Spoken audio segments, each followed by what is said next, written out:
Bonjour et bienvenue dans cette vidéo où je vais vous apprendre tout ce qu'il faut savoir sur le protocole 3 et l'ergothérapie à domicile dans la région de Bruxelles-Capitale uniquement. Tout d'abord, qu'est-ce que le protocole 3 ? Eh bien pour le découvrir, il suffit d'aller voir sur le site de l'INAMI en cherchant tout simplement dans Google INAMI protocole 3. Et tout de suite, qu'est-ce qu'on va découvrir ? Eh bien qu'en 2023 et encore aujourd'hui en 2024, nous avons 19 projets actifs dans le cadre de ce protocole 3 qui sont soutenus par l'INAMI. Quelle est la finalité ultime de ce protocole ? Eh bien tout simplement c'est d'apporter une nouvelle forme de soins à domicile de première ligne aux personnes âgées. Que s'est-il passé sur le terrain ? Les professionnels de santé ont fait des suggestions qui ont été entendues.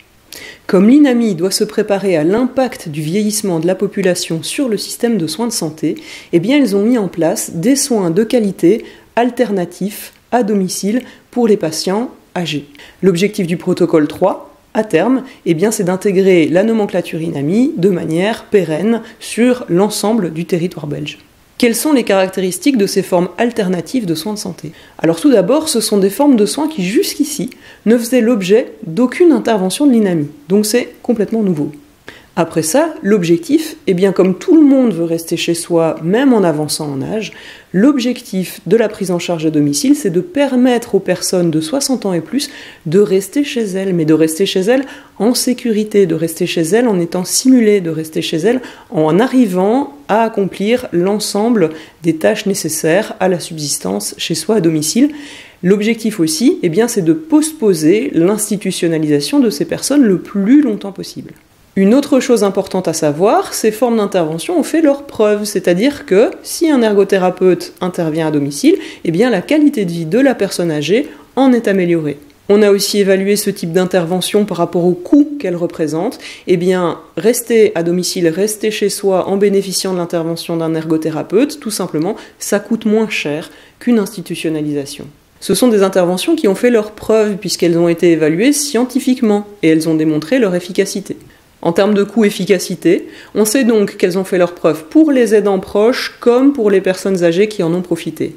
On sait aussi que ce type de soins diminue le coût total pour l'assurance de soins de santé. Ils sont préventifs. On est là pour éviter qu'une situation ne se dégrade. On est là pour éviter aussi un recours inutile ou trop tardif à des soins de santé. Autre chose importante à savoir, tous les prestataires qui travaillent dans le cadre du protocole 3 doivent utiliser un outil qu'on appelle le BELRAI. Alors qu'est-ce que c'est que le BELRAI ? Eh bien c'est un ensemble d'outils d'évaluation qu'on utilise aussi dans les grandes institutions, les hôpitaux, les maisons de repos et de soins, qui permettent de faire un panorama global des problématiques rencontrées chez elles par la personne, et d'améliorer la qualité des soins pour les personnes qui sont vulnérables dans des situations qui sont souvent complexes. En pratique, vous pouvez cliquer pour faire un test, tout simplement, utiliser la démo de l'outil BELRAI. Si vous cliquez, vous pouvez créer un petit profil en quelques clics. L'outil va générer lui-même un numéro national fictif pour vous permettre de faire une première évaluation et de découvrir les champs qui sont évalués. Et parmi ces champs, qu'est-ce que vous allez voir ? Eh bien, tout d'abord, le module qui a trait à la performance et à la capacité des personnes dans les activités instrumentales de la vie quotidienne. Ensuite, on va retrouver les activités de la vie quotidienne, la performance également. Finalement, on va screener les troubles cognitifs, les troubles psychiques et les troubles du comportement. Si on va un petit peu plus loin dans le module 1, eh bien on va retrouver des activités telles que la préparation des repas, les tâches ménagères, la gestion financière, ce genre de choses. Dans le module 2, vous allez plutôt retrouver la toilette quotidienne, la capacité à utiliser les transports, à se transférer, à se déplacer à l'intérieur de chez soi, à l'extérieur de chez soi, et la capacité à préparer ses repas, faire ses courses, s'alimenter. Si on arrive dans le champ des troubles cognitifs et qu'on clique « Oui, la personne présente des troubles cognitifs », très rapidement, vous allez avoir les capacités cognitives les plus courantes. Donc tout d'abord, la faculté cognitive à prendre des décisions dans son quotidien, la capacité de se souvenir, la mémoire à court terme, moyen terme, long terme, la capacité à verbaliser les choses, la capacité à se faire comprendre. On passe ensuite au niveau des troubles psychiques. Est-ce que la personne est dangereuse pour elle-même ? Est-ce qu'elle est dangereuse pour autrui? Est-ce qu'elle présente des troubles du type dépression, dépendance, symptômes plus spécifiques? Finalement, dans le champ des troubles du comportement, eh bien, vous avez des troubles qu'on rencontre fréquemment en cas de troubles cognitifs majeurs. Donc tout simplement la violence verbale, la violence physique, la déambulation, le refus de se faire soigner et ce type de comportements qui sont potentiellement difficiles pour les dents proches. Une fois qu'on a fini de screener la personne, eh bien ces résultats sont disponibles pour la personne elle-même, pour sa famille, mais pour également l'ensemble des gens qui prennent en charge cette personne. Donc le médecin peut y avoir accès, il suffit simplement de s'y rendre en utilisant la petite application It's Me. L'idée ici, c'est de rendre l'intervention la plus efficace et coordonnée possible sur le terrain entre les différents acteurs qui entourent la personne en difficulté. Qu'est-ce qu'il faut savoir encore de ce protocole? Eh bien, il faut connaître l'ASBL Brusano, et donc on peut aller sur le site de Brusano en apprendre un petit peu plus sur le protocole 3. Alors Brusano rassemble, dynamise et soutient les acteurs du social santé sur la ville de Bruxelles. Si vous faites une petite recherche protocole 3, eh bien vous allez tomber sur la vidéo en ligne qui a été mise à l'époque pour faire la promotion des interventions des ergothérapeutes et des psychologues à domicile dans le cadre du protocole 3. Je vous laisse la découvrir. Gina, la soixantaine passée, souffre d'une perte d'autonomie suite à un incident de santé. Le choix entre son maintien à domicile ou un déménagement en maison de repos se pose. Gina souhaite rester chez elle, mais actuellement, sans renfort dans l'équipe de soins, ce n'est pas possible.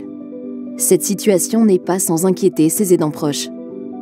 Pour répondre à ce type de situation, Brusano propose le protocole 3, une offre de soins permettant de renforcer l'accompagnement à domicile sans coût supplémentaire. Gina peut ainsi bénéficier de suivi en ergothérapie afin de faire les aménagements nécessaires pour lui faciliter la vie quotidienne à domicile. D'un suivi psychologique à domicile pour se sentir écouté et soutenu dans les moments difficiles. D'un accompagnement par un case manager veillant à la bonne coordination entre les différentes aides de Gina. Ces intervenants sont en contact avec le médecin généraliste et le réseau de Gina afin d'assurer un accompagnement multidisciplinaire de qualité. Gina peut être rassurée.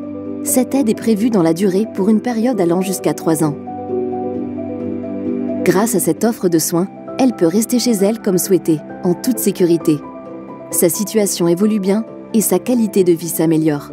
Aujourd'hui, vous avez plus de 60 ans, vous souhaitez rester à domicile et vous vous reconnaissez dans ce qui vient d'être décrit. À savoir, à domicile, vous commencez à rencontrer certaines difficultés. Comment faire pour obtenir l'assistance d'un ergothérapeute ou d'un psychologue à domicile? En ce qui me concerne, c'est très facile, il vous suffit de faire un petit tour sur mon site web, de me téléphoner et je vous répondrai directement le plus rapidement possible pour fixer un rendez-vous ou de m'envoyer un petit mail si vous avez plus de questions. Comment est-ce qu'on va travailler? Eh bien c'est très simple, on va se mettre lors de la première visite autour d'une table, on va évaluer ensemble les problèmes, les champs dans lesquels il y a un besoin en termes d'accompagnement et en partenariat, eh bien, on va fixer ensemble les objectifs de la prise en charge. C'est-à-dire qu'à chaque étape de votre évolution, on va réévaluer la pertinence des objectifs fixés, l'évolution et on va ajuster ou adapter selon vos besoins. Voilà, vous avez besoin d'un ergothérapeute à domicile, n'hésitez plus. Personnellement, je travaille sur la région de Bruxelles-Capitale dans le cadre du protocole 3. Mes interventions sont donc complètement couvertes par ce même protocole dans le cadre des prestations de l'INAMI.